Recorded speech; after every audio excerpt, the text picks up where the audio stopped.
Okay. Welcome everyone to Acker All-Stars Uncorked. This is the second session of our series here featuring NBA legends past and present, and the love of wine that they have, something we all share. My name is John Capon.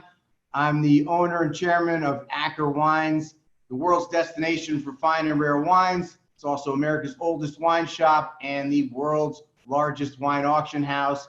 I am joined by our own superstar, Lily Mirabelle Friedman. Thank you for joining us, Lily. How are you? I'm well, thanks. Thanks for having me, John. Happy to be here. Thank you. And of course, now it is my pleasure to introduce to you fellow New Yorker and basketball legend, dedicated family man, businessman, philanthropist, Olympian, and wine aficionado in his own right. And I'm not done yet. I'm going to have to grab the piece of paper. You got too much you've accomplished here. 10-time NBA All-Star, NBA scoring champion, all-rookie first team, NCAA champion, NCAA Final Four most outstanding player, 3-time USA Basketball Male Athlete of the Year, All-NBA team member 6 times, 3-time Olympic gold medalist. It is my great pleasure to welcome to all of you Carmelo Anthony. Carmelo, welcome. Welcome. Thank you. Thank you, guys. I need that introduction every time. Every time I get introduced, I'm going to have you introduce me. I tell you, you have me feeling like inadequate. I have to go out and do more with my life because you've accomplished so much in your life here. I'm kind of like, when I get introduced, it's kind of like, I get like a little clap or two. It's I got to work on that. Maybe I need you introducing me, but thank you for coming. Great to have you here. I'm a lifelong fan of yours. And what have you been up to? Where are you zooming to us from? So I'm actually in Baltimore. Came down here to see my family and get back to the city a little bit. And I'm here now. It was raining. We had a bad night last night with the Baltimore Ravens, so we trying to get over that. So that's why I'm actually happy we're having this conversation tonight, so I can alleviate those stresses from last night. Right. Well, that's that was a tough game, but I think Baltimore will figure it out and have a good season. Absolutely this year. And just to remind everyone, please post your questions in the chat. We'll try to get to all of them. I got to get my chat up there here. And we have, we'll try to get to all the questions we can. We have a lot to get to. First, we're going to do a little 30-second tip-off here. 3 quick questions, rapid fire. Are you ready? I'm ready. Okay. What's the last wine you drank and with whom? Oh, last one I drank was last night, and it was I can tell you right now. It was I had a Chateau Margaux, 09. Okay. How was it drinking? Was it a little youthful, or did you air it out a little bit, or? So it was. I opened it, took a sip. It was very youthful for a little bit, and then I decanted it. I made sure I double decanted it, and 20 minutes it opened up. It really blossomed. That's a good rule of thumb for a young wine. 20-30 minutes in the decanter, and it really makes a big difference. Okay, question number 2. What's the best wine you've ever had? Ooh, Petrus. Okay, any particular vintage or year? I think it was, I want to say 78. Okay. I want to say, I think it was 78. I'm not sure. I think it was 78. All right, we can drink some more Petrus together, that's for sure. You're speaking my language. What's one of the wines you've always wanted to try that you never have tried? Oh, damn. I would say I'm gonna go very old. A 1945 Mouton. Carmelo, I just happened to have one of those in August in the Hamptons. We got to hang out more often. Absolutely, we need it. And that is one of the best wines of my life. So you have picked a good one, 1945 Mouton, amazing, incredible wine. And we have a lot to talk about tonight. So first, why don't we have a proper sip of wine? I already kind of finished my first glass here of 2005 Trotanois, which is another Pomerol, also made in the same region as Petrus. Lily, why don't you tell us a little bit about this wine while we take a sip or two and get to know it? So Carmelo was talking about kind of younger vintages, and 2005 is definitely one of the more exciting younger vintages. Jancis Robinson called it succulent, and I think most definitely 05 Trotanois feels that way right now. It's from Pomerol, which is on the right bank of Bordeaux, and it was named because it's very hard to plow, and that translates to something that sounds kind of like Trotanois in French, which is a fun fact. And I think the right bank wines are a little bit softer, but have a little bit more muscle to them. And I think you'll both let me know how it's drinking tonight. I sure will. Yeah. What do you Tell think me about it? Yeah, it's I mean, I'm impressed with this vintage. I mean, 2005, for Bordeaux, it's kind of still on the younger side, but 15 years, it's starting to shed its skin, and really kind of blossom into its own. This is a rich, deep, concentrated wine. This is serious, but I feel like I'm starting to get the fruit, the plums, the cassis, the richness out of it. I mean, what are you getting out of this wine, Carmelo? Honestly, I've never had this wine before, but the first taste that I've had, I thought it was a little bit tight, but then as I took another sip of it, it started opening up. So I've never had this before. I'm very interested in seeing how the rest of this wine opens up throughout the course of the night. Yep. It needs time, and that's a great point. The wine needs time to open up in the bottle, in the glass, over the course of dinner, conversation, and all this good stuff. I mean, that's kind of why you started What's in Your Glass, because it's like a great conversational piece, right? Just having a glass of wine and talking about it.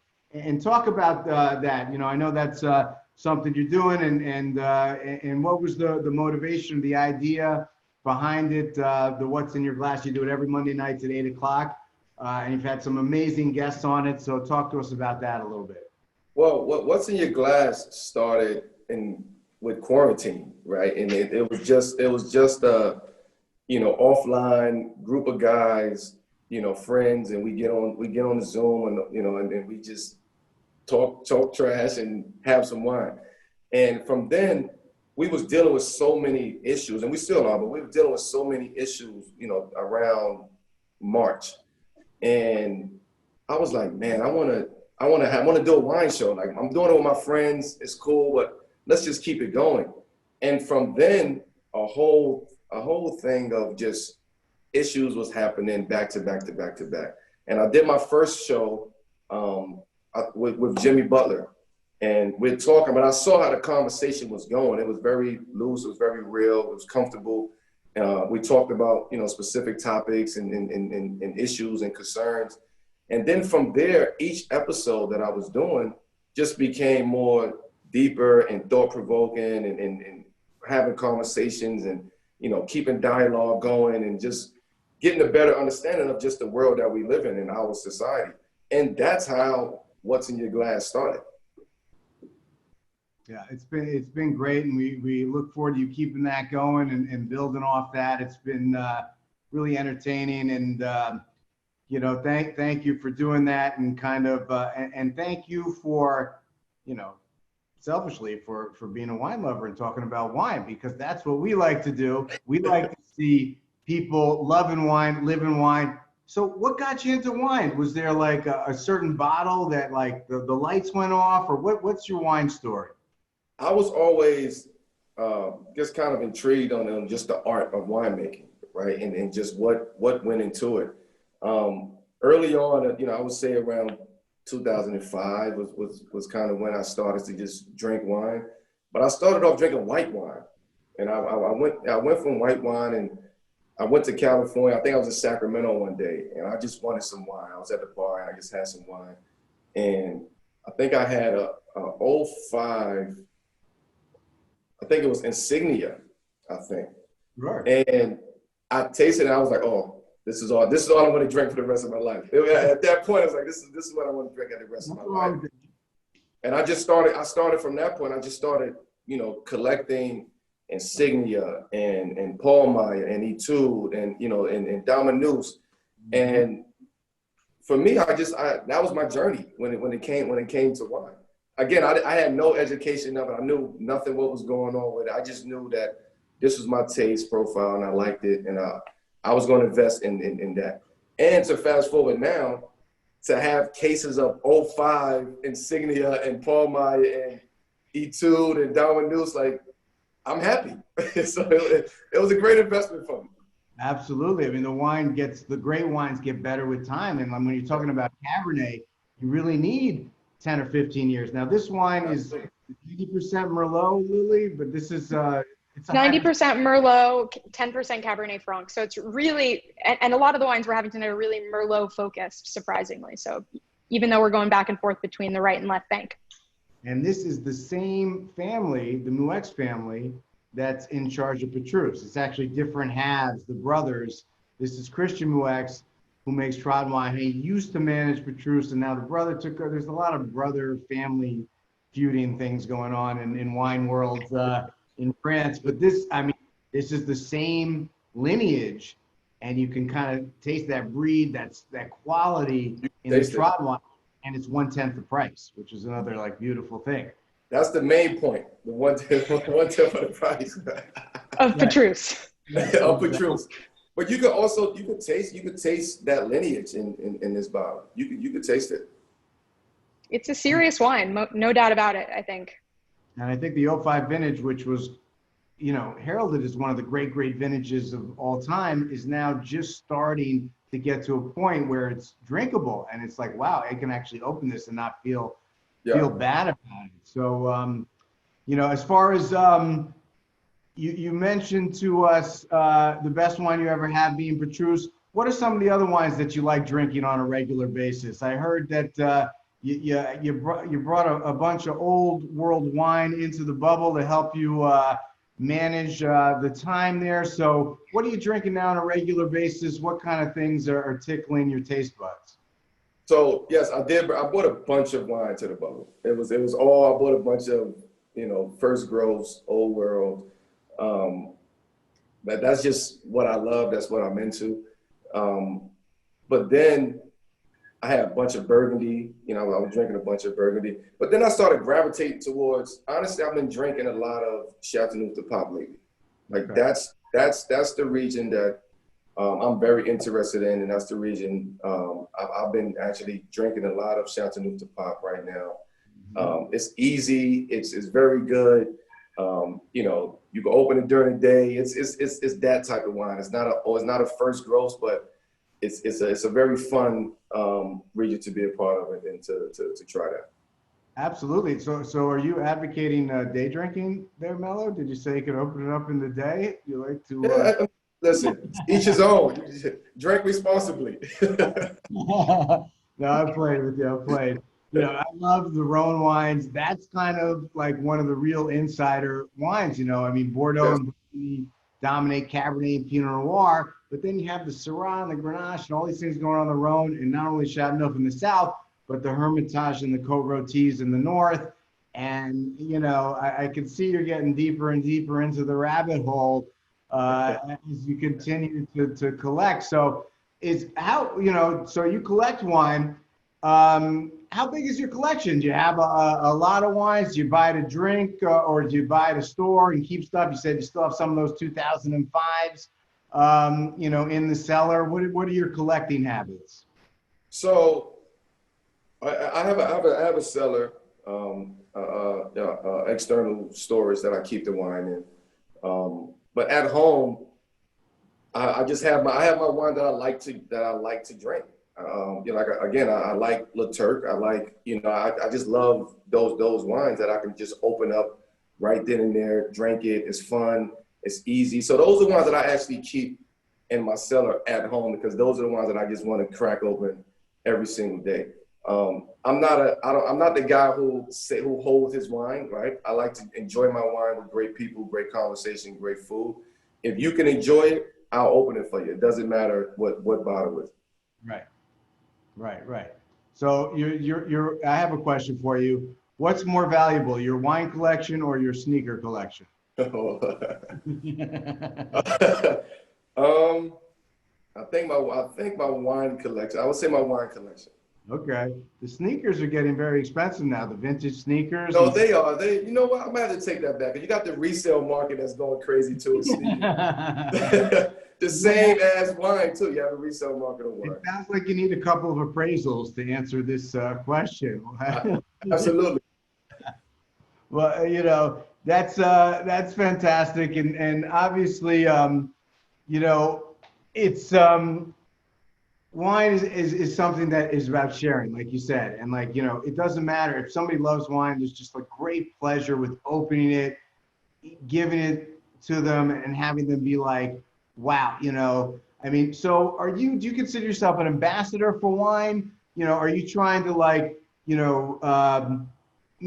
convert people to drinking wine, or do you want to be like, no, it's okay. I don't want you to drive the price up. It's okay. You don't need to know about this. No, I want everybody to drink wine. I want everybody to enjoy it. I want everybody to learn about it, right? Because again, it's social, right? It's a big social aspect to life. When you drink wine, you can conversate. You have good conversations. Again, we always talk about keeping the dialogue going. So those times when you can open up a bottle and just sit and have real talk with people and real conversations, you can laugh, you can cry, you can enjoy, you can do whatever you want over a nice bottle of wine. So I just want people to just educate themselves and know what they like, figure out what their taste profile is and just enjoy it and keep going and keep going and keep going. The more people, the better. And that's for me, I like this. I like to spread the word. Right. That's beautiful. Well, we're going to move on to the second wine, 2004 Palmer. Lily, why don't you talk to us about this wine? Different vintage, only 1 year apart from the 05 Trot Noir, but it's on the other side of the river in Bordeaux. And also it's John almost did my part for me, which was great. But so 2004 Palmer is, like I mentioned before, also a Merlot dominant blend. But this is more kind of 50-50, 47% Merlot, 46% Cabernet Sauvignon, and just a tiny bit of Petit Verdot. And it's from the left bank. So it's from the same place that you had the Chateau Margaux from last night, kind of neighboring properties. But this is technically a third growth. But to me, Palmer always has a really refined elegance to it. And it's unlike any other left bank wine, really, other than Aubryon, which we'll have later. It has a certain elegance, a certain kind of excitement to the wine that you don't really find anywhere else on the left bank. So as Melo pours it for himself, John, how's it drinking tonight? It's drinking really well. It's first, 04, I like 04 because 04 is kind of like one of these shadow years, 05 is the year. It's the big time, gets all the credit. It's the great vintage. You got 04, it's kind of like hidden in the shadow. And I've gotten a lot of pleasure out of 04s, and they're reasonable. Comparatively, they're probably half the price of the 05s in general for the same wine, and it's a more forward drinking vintage. In fact, I like this 04 better for the first 30 minutes. I opened up all the wines around 6 o'clock, 6:30, and then I was drinking this 04 Palmer was the first one I was drinking. Like I had a second taste, third taste, that was the one I was drinking for my hour before here, and now, as time goes on, you see the quality of the 05 vintage versus the 04 and the breed and the style. But the 04 is great, and it just goes to show some vintages, like the great producers make great wines every year. It's like real estate is like location, location, location, and wine is producer, producer, producer. Chateau Palmer, doesn't matter what year it is, just buy it. You're going to have a great bottle of wine. And I think this is a good example of it. How do you like the wine, Melo? And honestly, I agree with you about the 05. The 05 is incredible. Will always be incredible. Right. But this is very underrated. And I had it, I just tasted it. But this is a very underrated wine. And I've had an 04 Palmer before, and it's actually very, very good. It's very good. I know, like you said, a lot of people would think that the '05 is overpowering the '04 and overshadows the '04 a lot, but this '04 is actually very, very good. It's a very underrated wine. And I've said that before, the first time that I've ever had it. I think the so-called, the great vintages get all the hype, they get all the attention, and they get huge prices. And vintages like this that are a little under the radar, these are the ones you want to drink younger anyway. So from a drinking standpoint, again, like producer, I think, that's really the way to go. We had an interesting question from one of the members in the crowd. Maybe Lily, you can catch us up after I do this one. Yeah. But somebody said a little bit earlier, so is there, somebody that's influenced you as far as your wine drinking and been kind of a mentor for you? And is there somebody that you consider yourself a mentor for, or people you like to drink with, and that kind of stuff? Yeah, when I first came to New York, it was we started this like it was a gentleman's club for us, right? Private gentleman's club, and we started something called 2 Bottle Sundays, right? So every Sunday it'll be a group of us that get together. You bring your best 2 bottles, and everybody just drink. And sometimes we have blind tastings, and the winner gets bragging rights. I have the best wine, or I have the best champagne. So that's kind of how it started. But for me, I would say, I have a very good friend, Bobby Crush, as we all know, has been, very integral in helping me and me learning from him and being around him and talking about wine, educating myself, and now to a point is where I tell him things sometimes. He's like, "Holy shit, where you get that from?" So it's that's our relationship, and I would say he's one of the guys who put me in that position to be able to sit here and talk to you today. Right. Well, that's fantastic. And so are you feel like now you are in the position where you are kind of, like in the NBA? Let's talk about the NBA. There's a lot of articles about wine now. Everybody's writing about wine in the NBA. There's wine in the NBA, wine in the NBA. So what is it really like, on the inside, looking from the inside out? How prevalent is it? Are a lot of guys into it, or is it a small kind of core group that, the club is small, or is the club getting larger? Or guys asking, "Hey, hit me up, what do I need to do?" What's going on? Wine is very prevalent in the NBA today. It's a lot of guys enjoy it. A lot of guys drink it. It's growing, right? It's a growing situation. It's a growing opportunity for guys. Again, it's social. So when you're in these team environments and you're traveling and you go to dinners with team, you get a bottle of wine. You sit around a bottle of wine. You enjoy it. You talk. You have a good time. It brings teams together, bring guys together. So yes, wine is very big in the NBA. I think what happens is, yes, it is a lot of articles that goes on out there about the NBA and wine, but I think having a bubble is exposed. I don't want to say exposed, but brought light to that. Okay, what are guys going to be doing in the bubble? Okay, wine. Everybody's bringing wine. It was so much wine in the bubble. It was incredible. It was incredible. That sounds like, that sounds like a little slice of heaven to me. Like, if hopefully I get invited into heaven, when I open the door, I want there to be a lot of wine. That's it.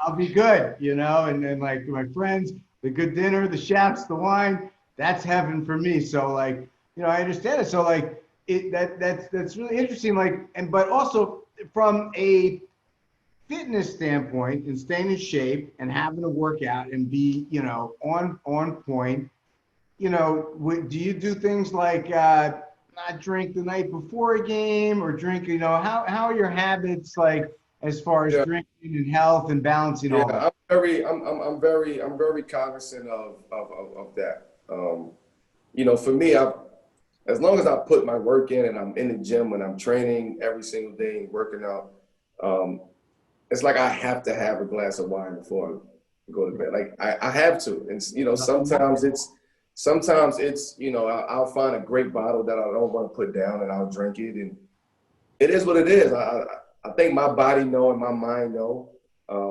what I can do and what I can't do. Your body will never lie to you, especially and anybody, your body will never lie to you. I know how far I can go, and I know when I got to pull back, and I know when I need to say, okay, stop. So to answer the question, yes, I have to drink wine every single day. And it's not, when I say drink wine, it's not bottles of wine and, you know, just getting drunk. No, I have to have a glass of wine, a glass or two, and I go from there. But I have to have it. Yeah, I know the feeling. You're preaching to the choir. Unfortunately, I'm not as good at stopping at a glass or two as you are. But you know, then again, I don't have to, you know, run up and down a court on TV every day. So I could do my, you know, I get on my bike for 30 minutes and I do my yoga, but that's enough about my routine. You don't really want to envision that. It's refreshing. It's refreshing. Right.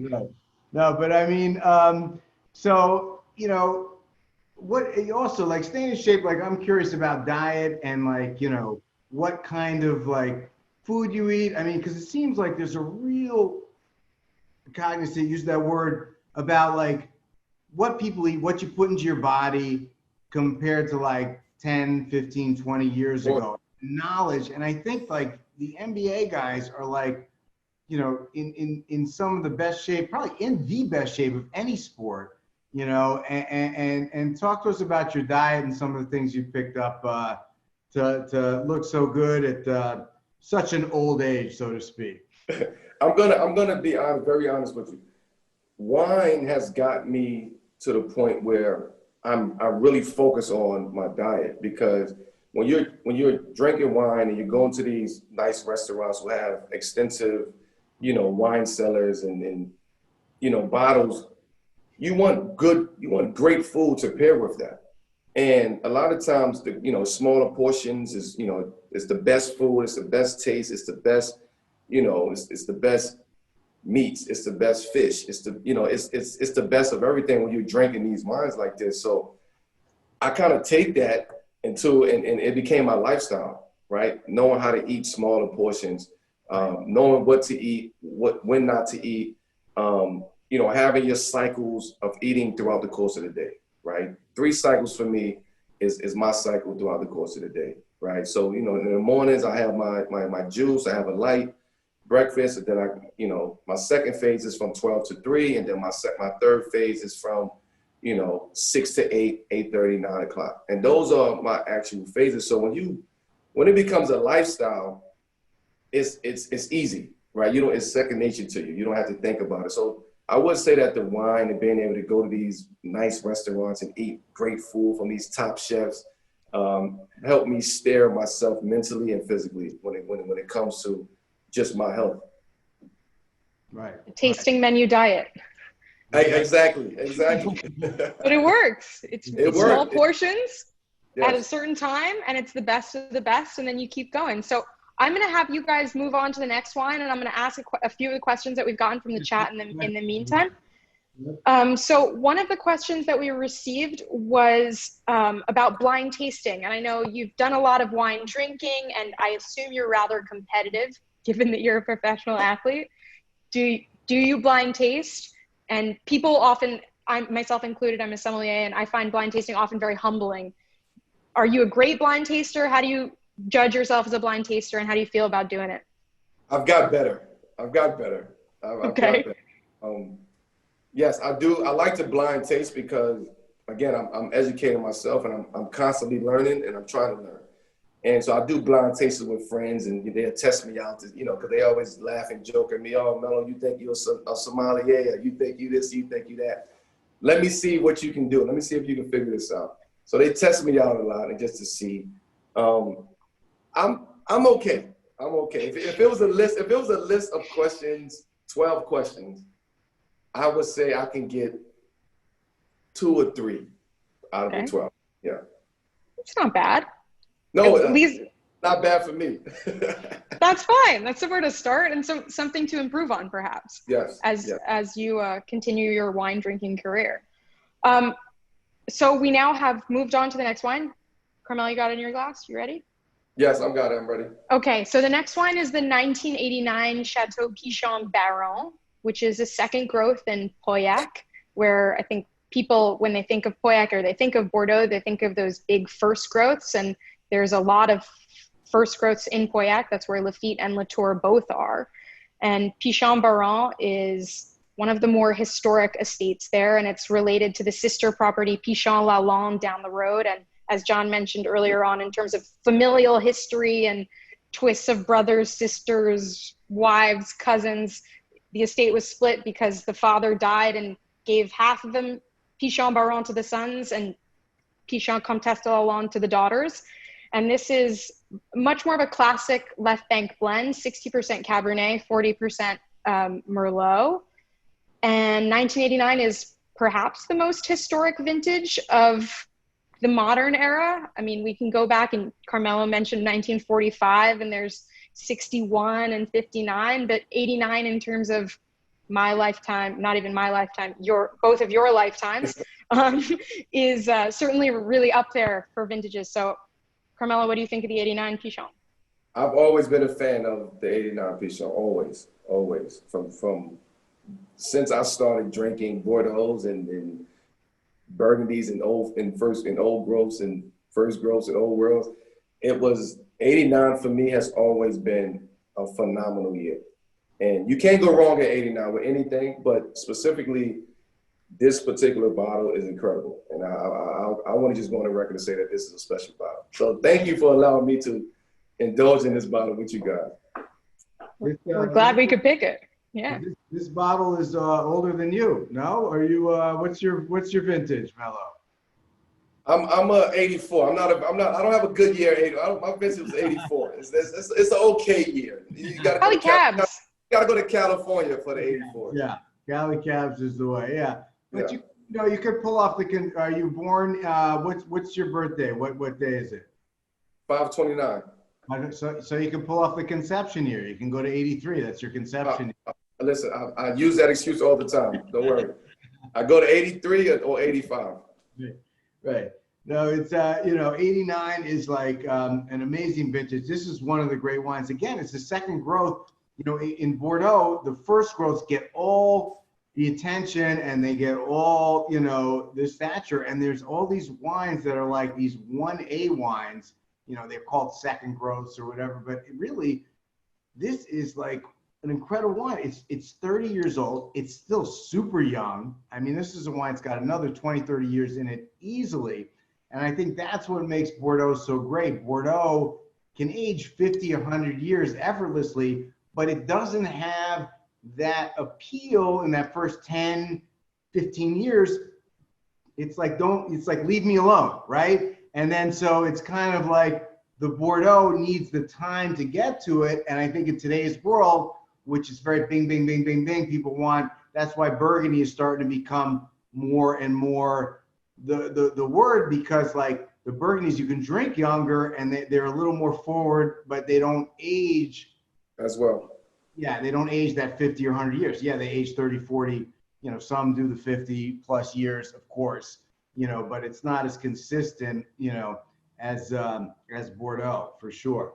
We have a lot of other questions here, Lily. There's one question I have to, ask because of course it's from Bruce. Bruce said he wants to ask you, Melo, what was the best wine night of your life? That's like a cue.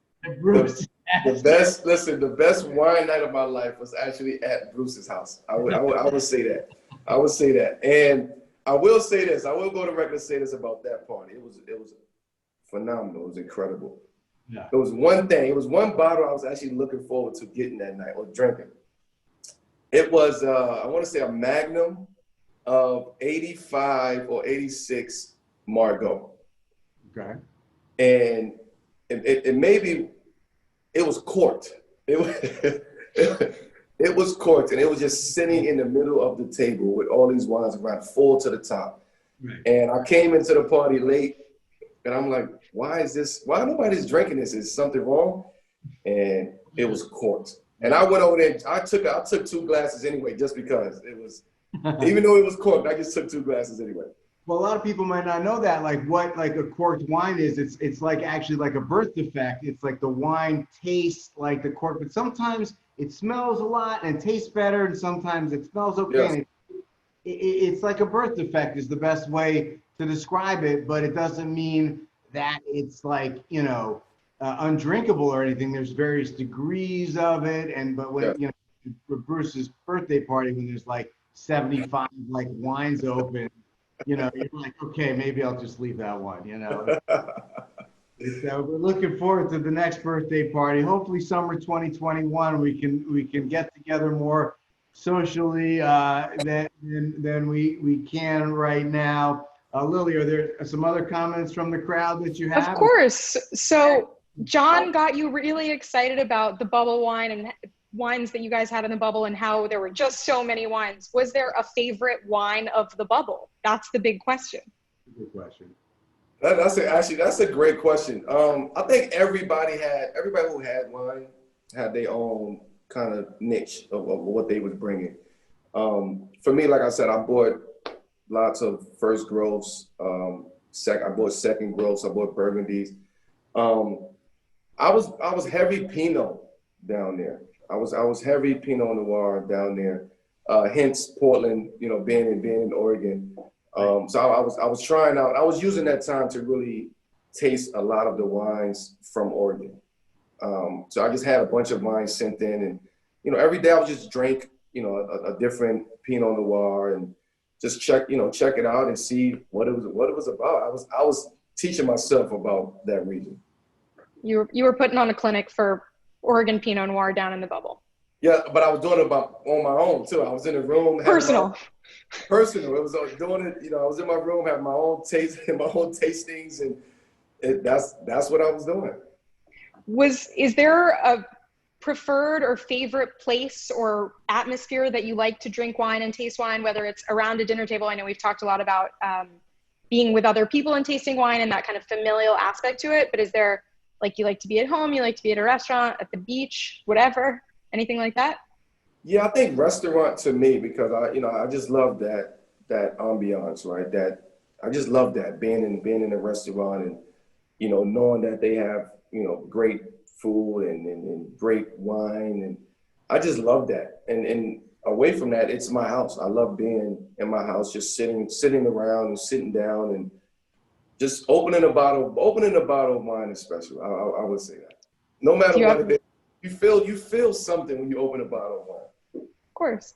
Do you have any favorite restaurants that you want to give a shout out to or share with people? Man, especially wine restaurants? Yeah, I done had some crazy nights in New York.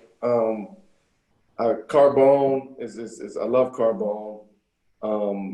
I've had Fort Charles their burgers is incredible, so it pairs well with the bolder wines. Maria is one of my favorite restaurants.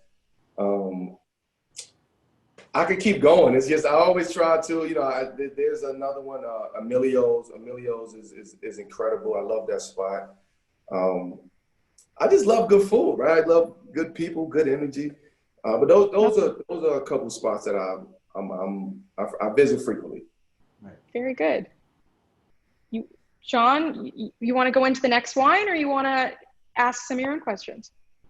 Oh, so my questions. Well, I am enjoying these wines. I think we have two more wines, right, to taste. We got two more wines. Carmelo mentioned Maria, and I started just thinking about Maria food. I haven't had it in so long. I'm like, that's like my food away from home. Like I am, whenever I'm in New York, I'm at Maria, for lunch, dinner, and he just got me on a tangent. I started thinking about their pastas and the crudo, the langoustines, the duo pasta, and then the Dover salt. That's my Maria signature meal, and you got me hungry there. But we can get into some Haut-Brion, 1983 Haut-Brion. Why not? Carmelo's almost vintage. The conception year. We got the conception year for. I have it ripe and ready right now. Good. I will say the reason that John is very excited about hearing the words Maria is we have a lot of our auctions at Maria. So we have we've spent a lot of time there drinking a lot of wine. Yeah. And it's one thing that I think we all miss a little bit too much. I miss it a lot. Yeah. I miss it.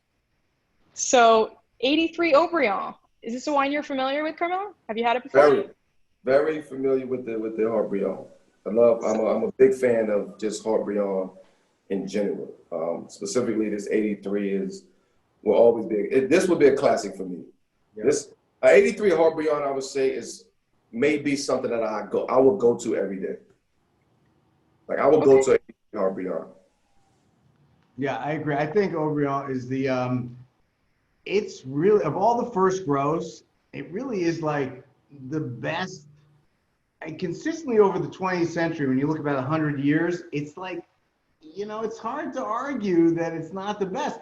Yet the price of it, you know, compared to the Pauillacs, because the three, you got Lafite, Latour, Mouton, or the Pauillacs, and they seem to be like, okay, we're like the kings here, you know. And then Haut-Brion, Margaux over here, you guys aren't Pauillacs. You know, and the prices are lower, but the quality is the same. And the 89 Haut-Brion, not sure if you have some in your cellar. Phenomenal. You need some. That's like one of the greatest Bordeaux's ever made, like period. And this 83 is beautiful. I mean, I think it's a fantastic wine. It's got a lot of like charcoal and gravel, and it's got a lot of these kind of like get your fingers in the earth kind of qualities like that, you know. Pencil, and it's not like a fruit driven wine, but it's an ethereal wine. It's one that makes you really think and concentrate. And I think the great wines make you think about them. Like the great wine, you have a wine, you could drink a wine like a beverage, right? And be like, okay, yeah, it's a cocktail, it's a beverage. And then a great wine, you'll take a sip, you'll be like, wait a second, what is that? Like, hey, what is this? I have, you know, it's talking to you. It's like, pay attention to me, you know, and I think, well, all these wines do that. And the 83 Haut-Brion certainly. Did we do the histoire on the 83? No. No, I wanted to get right into it because I know you were both pretty excited about it. So I thought we'd go to you guys first, and I can fill you in on the history and in the backstory. So it's one of the first growths.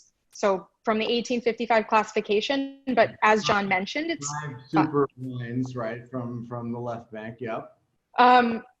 As John mentioned, it's from Pessac-Léognan, so it's further to the south, kind of a lesser region, but there's these gravelly soils that give something unique to the wine. And I think you really see that. There's often these unique exotic spices in Haut-Brion, kind of a different texture. They often use more Merlot, like with Chateau Palmer. And for me, Haut-Brion is my favorite first growth, personally. Wow. Not that matters. Listen, you can never go wrong with that, but that's a big statement. I know. But I've had the 45 Mouton, and I think I'm still going to say Haut-Brion is my favorite overall. I like that. Well, hold on, Lily. Come on. I'm with you too. This is the go-to wine for me. I'm with he said go-to. Yes, I'm with you. I agree when you're talking about the spectrum of vintages and like year in and year out. It's one of the most consistent. But that 45 Mouton was no, life-changing wine. Carmelo needs to drink it immediately. Exactly. But in the spectrum of first growths, I personally side with Haut-Brion. I agree with you. That's a good point. But I think the history of Haut-Brion goes back very far. Thomas Jefferson visited. It's one of the first wines that was ever written about critically in 1663 by the Robert Parker of the day, Samuel Pepys, which is a name that no one ever really knows how to pronounce, P-E-P-Y-S. I've never even heard of that guy. He was the Parker of 1663. He's a pretty important dude when you're into wine at a very academic level, like I am. How old did he live? To like 33? Like he got cholera or something? It was hundreds, you know. You couldn't get far, but he took away from me like the Thomas Jefferson. Thomas Jefferson went to Haut-Brion. Thomas Jefferson was like, you know, drinking Haut-Brion, and Ben Franklin and all those guys, all the original forefathers and founders of this country were wine lovers, and you know, that means something, I think, to me at least, you know. Absolutely. Yeah. And what do we, are there any other questions that we have from the crowd here, Lily? Are you keeping up with it? Yeah, I can throw in some more questions. Carmelo, you talked about your kind of extensive wine journey, drinking, tasting with others. Have you visited any wine regions? And have any been your favorite for any reason in particular? So I've been to Rome. So I've been to Rome, not last summer, the summer before last. I've been to Burgundy before.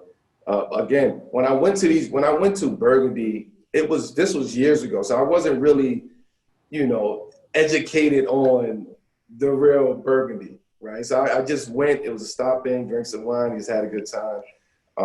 But that is my next trip. Once all of this is, you know, bypassed, whenever it is, my trip is to hit up Burgundy and Bordeaux, even regions like Argentina and Chile, like in South Africa.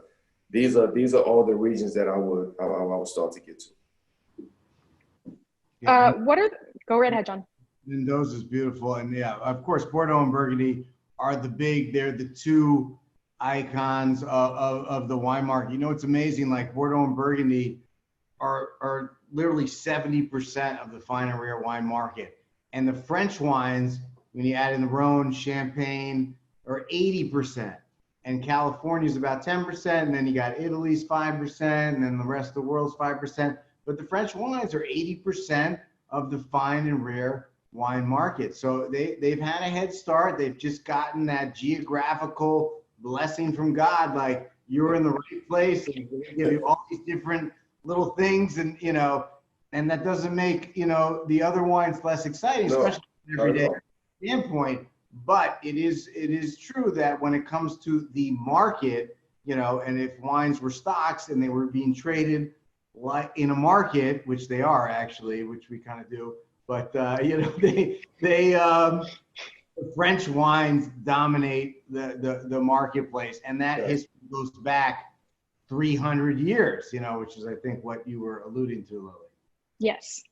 I'm going to throw in one more question, and then I think we should transition to the last one before we run out of time. We got a question from Mark from Syracuse, and I think this pivots us perfectly. So you're someone that can definitely afford to drink First Growth Bordeaux, Grand Cru Burgundy every night of the week, certainly. But is there a way that you mix it up, looking for more mid-price wines? You mentioned kind of second growths and things like that. Are there things that you look for value that you find have great things to offer? Or what is really your view on the relationship between price and quality? And you said you're into every wine, but what are you looking for when you first taste a wine, and how do you value that? So yes, I am a very Bordeaux, Burgundy, those guys. I would drink all day, every day, but I don't, and I don't want to sit and act like I drink these all day, every day, because I really don't. I have my moments, but you know, for me, it's I try all different type of wines. I try 10 out of bottle wines. You know, 20, 40, you know, hundreds. That I do it all, because I also want to know what makes you great, right? Because something makes you great. Something that you do makes you great. Something makes that winemaker who he is or who she is. And I always want to taste that. I always want to, you know, feel like I'm a part of that world. Again, my go-to wine is Pinot Noir. Like, that's a go-to wine for me every single day. I can drink Pinots all day, every day. That's really my go-to wine. Burgundy is, you know, it's very good, and Bordeaux is exceptional, but my go-to wines every day is Pinot Noir. Perfect. Well, I know we have a kind of a value pick that we're going to end the tasting with, and that's the 2018 Chateau Godard, which is from a smaller, broader category of Bordeaux called the Côte de Bordeaux, and it's the surrounding regions that came together for branding purposes, essentially, to make something that people recognized as a name on a bottle, and that's the Côte de Bordeaux, versus these kind of smaller appellations called Castillon or Blay and things like that that don't necessarily resonate. But Côte de Bordeaux, you say, that's Bordeaux, has Bordeaux right on the label. And it's 65% Merlot, 25% Cabernet Sauvignon, and 10% Cabernet Franc, and just a 5% Scotch of Malbec. And this is all EcoCert organic, made by a very small family making not very much wine. And they've been farming in the region since 1895, but didn't start actually producing their own wine since 2002. So people that had kind of a life before putting wine in the bottle. And I think this wine is a huge value play, and really delicious stuff. So John, what do you think of this one? I know we've had it before together. Kind of rushing me, Lily. You know, I wasn't like, I'm sitting here like drinking the 83 and you're like, hey, you know, move me on to the, well, this wine, as you know, I love this wine. This wine is $20, $20 a bottle. And I think a bottle of wine that everybody can afford. And like you're saying, like when I'm home drinking wines, I wish I drank these wines every night, but I don't do that. These are the kind of wines you want to drink with friends. Yeah, once in a while, you say, okay, I'm going to drink this wine because I just feel like treating myself and stuff like that. But, wine is something you want to share with people, right? But then there's wine that you need when you want that drink or two or that bottle or two, to have yourself. And, this is one of those wines. It comes from Martine Saunier. Let's not forget, Martine was the woman who brought Henri Jayer and Chateau Reyes, the greatest Chateauneuf de Pape, Chateau Reyes. She brought it to this country, and she's like 85 years old, and she's still like quick as a whip, and a very dear friend of mine and Acker's. And she found this wine, and she made me taste it. I'm like, wow, $20. Exceptional. Yeah, after all these wine, this is still good, And Bruce says that I'm banned from his next party. You know what I like about this bottle is that we're sitting here, we just drank 05 and 04s and 89s, and then you have this young $20 bottle of wine, which is actually standing next to these bottles that we're drinking from a taste profile standpoint. I will put this bottle in my lineup any day with anything that I'm drinking, because you wouldn't even, if you wouldn't have told nobody it was $20, nobody would have known that it was $20. Oh yeah, you could have put these 5 wines and you served them blind to They perform. of your friends and then they would be like, and I bet you some people would say they like this wine the best. I'm sure they will. I agree with that. Yeah. Well, it has the fruit up front, and that's something that people generally like. It's meant to, people think wine is this all about the fruit and the aromatics. This wine definitely has that. And an older wine like the 83 Haut-Brion is more something that you think about and consider, whereas this is like, it shows up, it gives it to you right away. Right. Bruce might appreciate that. I'm sure Bruce appreciates it. Right. Bruce, I'm apparently disinvited to the next group. You got banned. I'm drinking the Godard. Thanks, Bruce. But so let's talk about what's going on. The NBA Finals start Wednesday. The NBA's happening. Who you got? You got the Miami Heat or you got the Lakers? What's going on? I don't know. It's for me. It's very difficult to it's to figure that out, or to say Lakers or Miami, or you don't know. I'll let you know. I would say this, and I don't want to beat around the question. I would say this. I'll let you know after game 1. It's an exciting series, though. It's got great storylines. I mean, the NBA always delivers with excitement and like the stories and the players. You guys are all so full of life and full of energy and opinions, and like it's really inspiring to me. I think the NBA has transcended the game better than any other sport, where the people are just as important as the sport, And like every other sport, it's kind of like the sport is kind of, you know, is it more important than the people? But the NBA has like changed that and led the way. And you've led the way personally. You know, what I think is important is you are truly a philanthropist.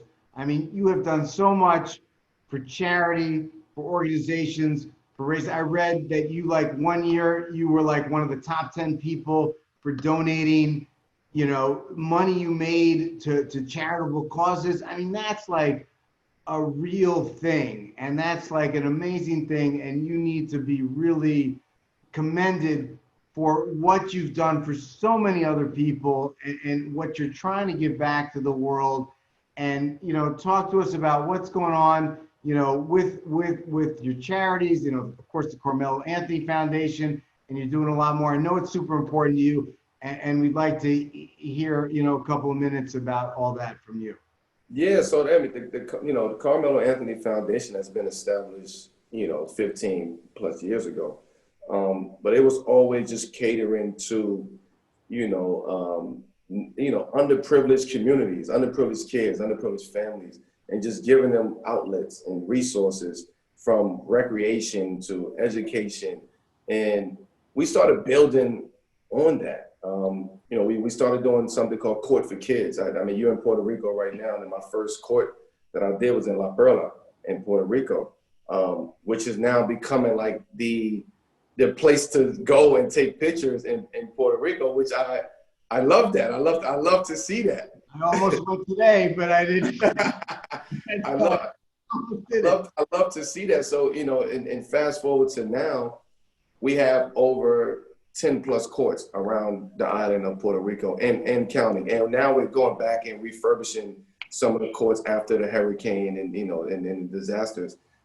We started doing something called Tools for Teachers, where, we give schools, the teachers, we invite them in and we give them resources, right? We give them book bags and books and utensils and, and pens and pencils and paper. And because those teachers are really the leaders, right? And a lot of those students relies on the teachers. Some students may not be able to have a book bag or a composition notebook. So we supply that for the teachers. And even now, we started the Social Change Fund with myself and Dwayne Wade and Chris Paul. And that is kind of like where I'm headed at in charity. Tackling a lot of the issues that's going on today, and whether it's in the education genre or the prison reform genre, supporting these active groups that's actually on the ground, putting in the work, and foot soldiers, and actually doing what they need to do to push this message forward. We support them. We want to support those groups who are actually on the ground and actually doing the work and need the actual resources that we're able to provide. So we like to partner with everybody. It's not just us or else. It's us, and we want to bring everybody along with what we're doing to be a part of this journey. Well, that's great what you're doing with the teachers. I mean, I think the teachers are the most underappreciated people in our society today. I mean, we entrust our children with them, and it's just like, I just think they should be paid better. They should be, have better, resources like you're trying to do, and like education is like the most important thing. Like every kid is just as smart as each other, and with if they don't have the right education, if they don't have the right pathway, they don't get what they need and they could be, and they can't realize themselves. So that's like amazing, and thank you for all you've done. We're gonna wrap things up now. Right now we have a special thing, what we call a 60-second shot clock. So we're gonna ask you about 10, 12 questions in 60 seconds. And, hopefully we can get it done in 60 seconds. Lily's got the timer going. I'm going to give you, when you're ready, I'm going to give you 45, 30, and 15. So you got to talk fast, John. Let's go. When you start, I'll go. Okay, ready? Let's go. Okay, Carmelo, which one do you like better, red or white wine? Red wine. What's your childhood NBA hero? Dr. J. What's the food you hate the most? Pork. Next 45. year, league MVP. Next year's league MVP? Yeah. To be determined. We don't have that much time. To be determined. All right. What are 3 of your most favorite musical artists of all time? 30.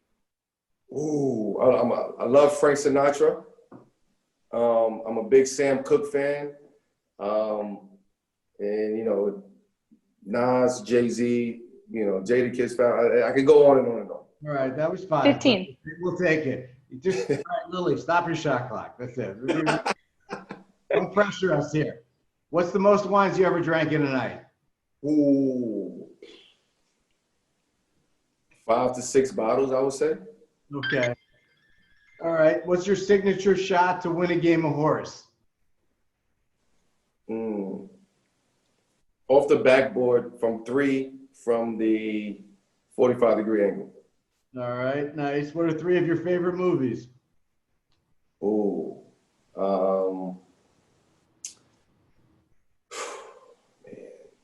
Gangs of New York was one of them. The Godfather. And Coming to America. All right. All right. That's a good 3. What's your last supper food and wine pick?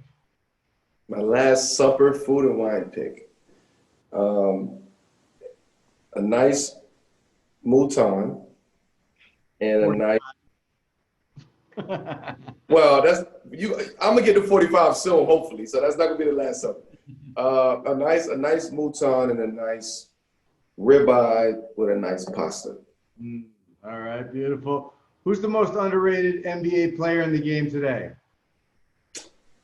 Ooh, the most underrated.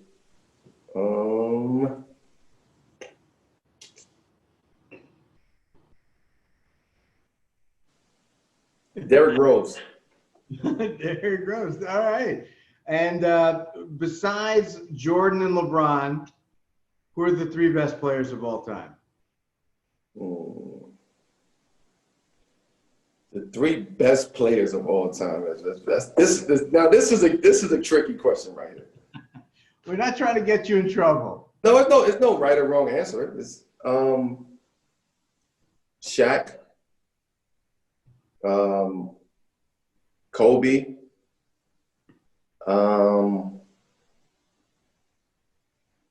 Magic Johnson. All right. So that's a lot of Lakers there. We got the Lakers trifecta, but it is what it is, right? And the best player that you ever played with? The best player that I've ever played with. Allen Iverson. All right. All right. Well, thank you so much, Carmelo. It was great to have you as a fan of yours from the days of Syracuse through the New York Knicks. You were the last time the Knicks were like relevant was when you were there, and like, you know, why did they get rid of Donnie Walsh? Well, I don't want to get into the Knicks management. They kept Donnie Walsh. So those 2 or 3 years were so exciting. You were so great. Anyway, thank you so much for coming. Thank you for sharing the wine. Look forward to doing it again with you in the future. All the best to you. Thank you again. Thank you, guys. Thanks for everybody who tuned in tonight and listened and enjoyed this conversation. Hopefully you guys learned something. And, you know, as we all said, wine is for the social. It's to drink. It's to enjoy with great people and great conversation. And that's what I will continue to do to push that message forward. So thank you, guys. Thank you so much. Cheers. Cheers.